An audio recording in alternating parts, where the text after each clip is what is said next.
Allez, on commence un nouveau chapitre. Ici, c'est de la géométrie. On va faire aujourd'hui, dans ce chapitre, tout ce qui concerne les triangles. Nous, c'est comme ça qu'on va le faire pour les niveaux de troisième. Donc ça va dépendre des profs. Il y en a qui vont faire le théorème de Thalès à part, plein de choses à part. Il y en a qui vont rassembler les triangles quelconques avec les parallélogrammes. Nous, ici, on va traiter tout ce qui concerne les triangles. Donc on va rappeler ce qu'on va faire dans les premières compétences aujourd'hui. C'est tout ce qui est propriété des triangles. On va faire ensuite un petit rappel sur Pythagore, que vous avez vu l'an dernier. On va voir les petites relations de trigonométrie, donc les cosinus, les sinus, tangentes, SOHCAHTOA. Et enfin, on va voir ce petit théorème de Thalès qui est une nouveauté pour cette année. Ok.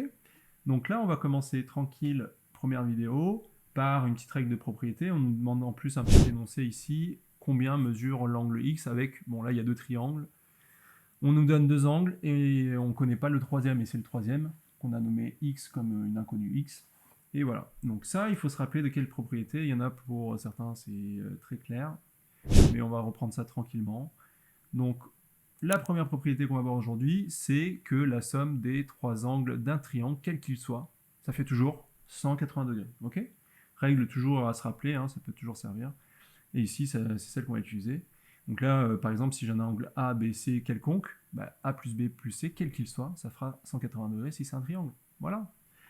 Donc pour le premier triangle, on a 67 degrés plus 53 degrés plus X, bah, c'est l'inconnu X qui est égal à 180 degrés. Et on se retrouve avec quoi? Une petite équation de premier degré. Donc on sait résoudre maintenant les équations de premier degré.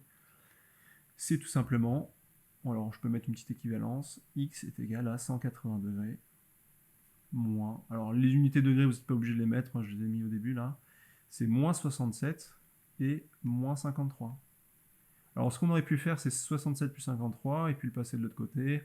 Bon voilà, revenez sur les, si c'est pas très clair pour vous tout ce qui est résolution d'une équation, d'équation pardon, on a tout un chapitre là-dessus, donc entraînez-vous à faire des résolutions d'équations, ça sert tout le temps.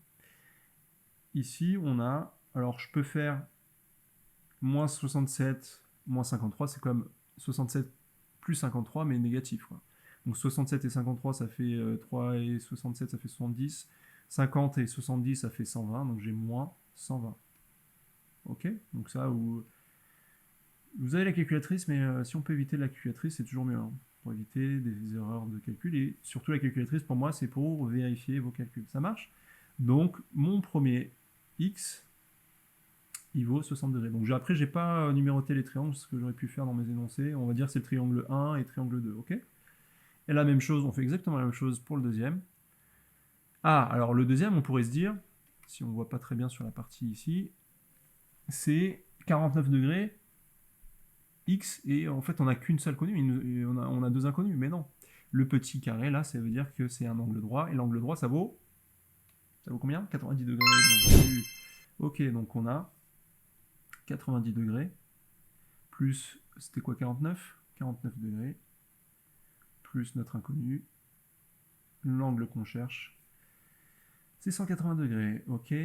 Donc on a 180, alors cette fois-ci, on peut, pour changer, on peut mettre 90 plus 49, là ça fait 139 degrés, plus x est égal à 180. Bon, après là j'ai mis des degrés, je les mets pas, il faut que ça soit cohérent. Soit vous les mettez partout, soit vous les mettez pas du tout.